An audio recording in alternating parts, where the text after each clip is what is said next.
I want to welcome everybody to our first event for, I can't believe, 2012. I unfortunately remember when we were rolling up on 1984, and that was going to be a big deal. This morning's presentation is, I think, going to be informative, productive. We have a very special guest, my friend Annette Kramer from London. She is an excellent coach. Any company learning how to present for purposes of investment or product development and endorsement, she's a whiz, and she'll be Skyping in from London in a little while. First thing I would like to do is to thank our sponsors. Without them, none of this would be possible. Yes, we are always looking for new sponsors and new companies to get involved with us. We do support our sponsors, and some of them, besides the breakfasts, do support us as well in various aspects. There are some dramatic new things coming up from former HVCFI and now ICANN, which I think over the coming weeks and months are going to play out and do some wonderful things for both our organization, the Hudson Valley, and New York State and beyond. We're taking some steps to move what has been a traditional not-for-profit industry, which is incubation and acceleration, into a for-profit, sustainable, actual business. Incubation and acceleration have, for all intents and purpose, been almost exclusively dependent on subsidies and grants for their existence. It's no way to run a business. It's not a business. So we are trying to change some of those paradigms and move not only our organization, but the future of that industry to an entirely different level. So you'll be hearing lots more in the coming weeks and months. What I'd like to do is start off this year with some information about part of this industry which is blossoming and mushrooming, I think, beyond a lot of people's expectations, and that's social marketing, internet marketing, digital development, and where everything fits into this. The U.S. Department of Commerce recently delivered to Congress a comprehensive report on the competitiveness and innovative capacity of the United States. And that report sort of is a call to arms, if you will, highlighting what we could be doing, what we should be doing to promote and sustain American innovation and economic competitiveness. They came up with a couple of initial objectives. One was federal investments in research, education, and infrastructure were critical building blocks for American economic competitiveness, business expansion, and job creation.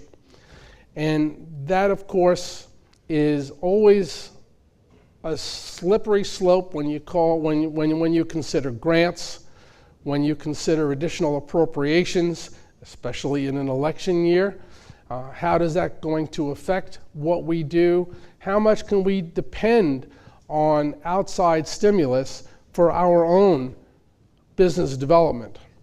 Second, they came up with was failures to properly invest in and have comprehensive strategies for those areas that have eroded America's competitive position.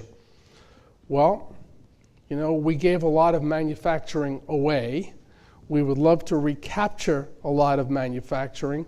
We'd love to be the place where innovation is exhibited and demonstrated and manufactured and bought and sold, and once again become the innovation leaders of the earth. And I think we have the wherewithal to make that happen.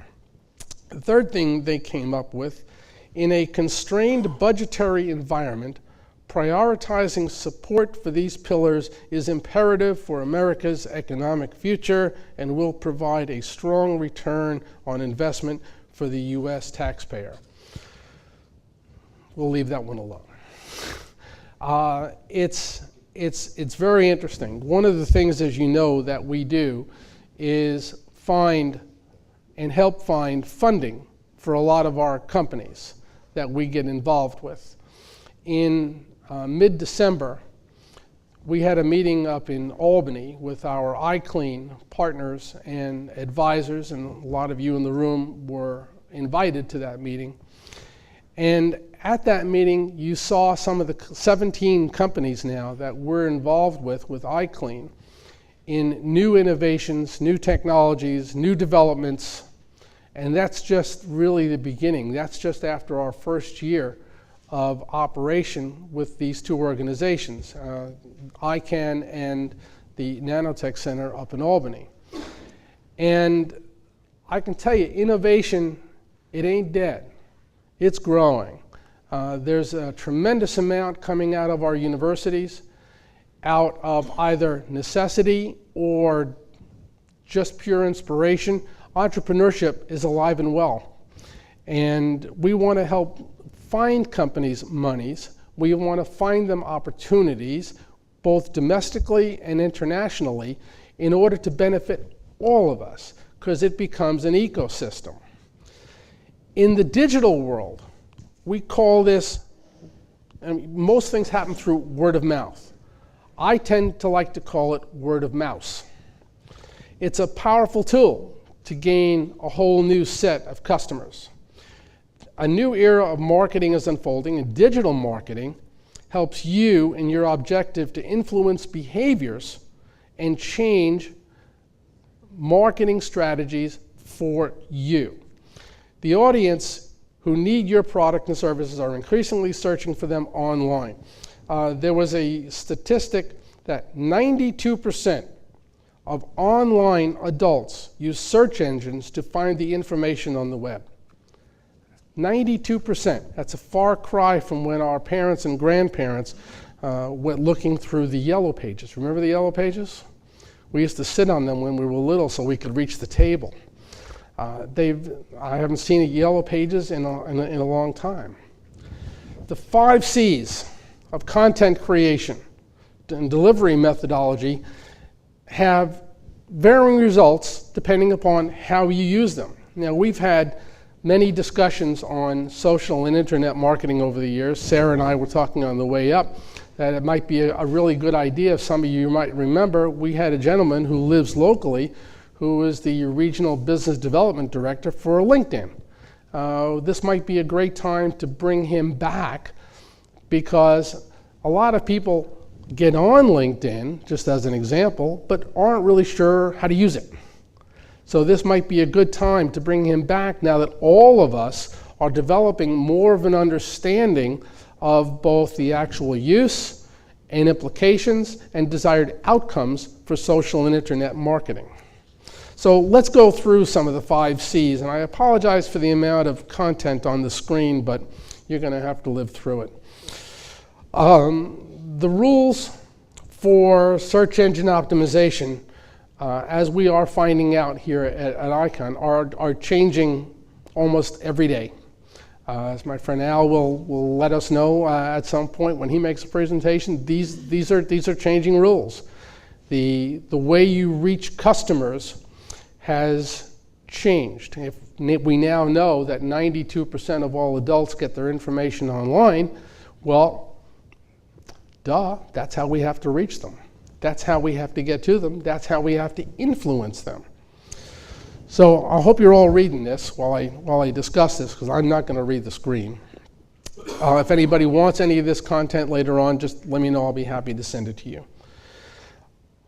A lot of this information is getting you and your website onto major search engines, and there are lots of ways to do this. There is not one way that's better than another way that's better than another way, but as I mentioned, the rules are changing daily, and keeping up with them is darn near a full-time job. Communications. Communications is a very interesting topic, and one that I'm personally enamored with. It's important for you to get email branded with your business name, your logo showing, in order to instill credibility, and the consistency of your message is very important. As in with these breakfasts, we send out invitations, as I'm sure you're all ready to hate me for, 3 times before we actually convene. And it's very interesting to see the analytics and statistics on who responds to the invitations and when. I gotta tell you, I got a lot of responses last night. So it's very interesting to see what people commit to, when they commit, and if there are dollars involved, how they commit, and what the implications of all of this communications is. The other thing that's very important is you, as business owners, communicating with your customers, have to understand how your customers communicate. What might be the best way to get their attention? I do know one company that does not have a website. They will only accept communications from me on a telephone. That's fine. No email, nothing, just call me on the phone. Well, that works great in most cases, but not for everyone. So find out how your customers want to be approached, want to be communicated with. I must also confess that we have some customers that, frankly, I've never met face to face. It's only been email, it's been Skype, it's been telephone, it's been lots of different ways to communicate. A sense of community. The sense of community is, to me, as you know, having done what we're doing here for 6 years here in the Hudson Valley, very important. Get involved in your community, other networking events, other community-based events. My friend Ralph Mitchell is on the radio darn near every morning complaining about something. And that's one way to keep yourself engaged and involved. And even charity work, not-for-profit work, get engaged with your customers on a non-business level. It helps tremendously. The networking is critical. What you learn, what you do, plus it's a good feeling at the end of the day to get involved. Cutting edge technologies. Well, this is far and away the way business is being done. I'm sure everyone in this room has a computer, has hooked up to the internet. Most of you have smartphones. The technology development, the technology convergence is absolutely at the core of what we do. Learning is different. The way people buy is different. You can look at the statistics, the end of the year statistics on retail purchases off the internet. It's skyrocketing. It's not coming back to the way it was. There are chains that have developed their entire marketing strategies no longer around walk-in traffic, but digital strategies. I'll show you one in just a moment. Conversion. Well, to me, that is absolutely the most important thing we as business owners have to think about. You know who your customer is, you see people come online, getting to your website, learning who you are, learning what you do. How do you convert that customer? No, how do you convert that contact into a customer? They're not a customer until somebody pays you to do something. It's just that simple. They're friends, they're contacts, they're acquaintances, they're associates. They don't become a customer until somebody writes a check or sends you some money. And that, at the end of the day, is what we're all about. This is a strategy that we should all consider, that conversion ratio of being friends versus a customer. Here's the example I'll just point out to you. The first time Starbucks noticed this convergence and intersection was on what Starbucks called Free Pastry Day. Free Pastry Day occurred last summer. Anybody remember Free Pastry Day, or did anybody participate? Very interesting. It was only done on Facebook.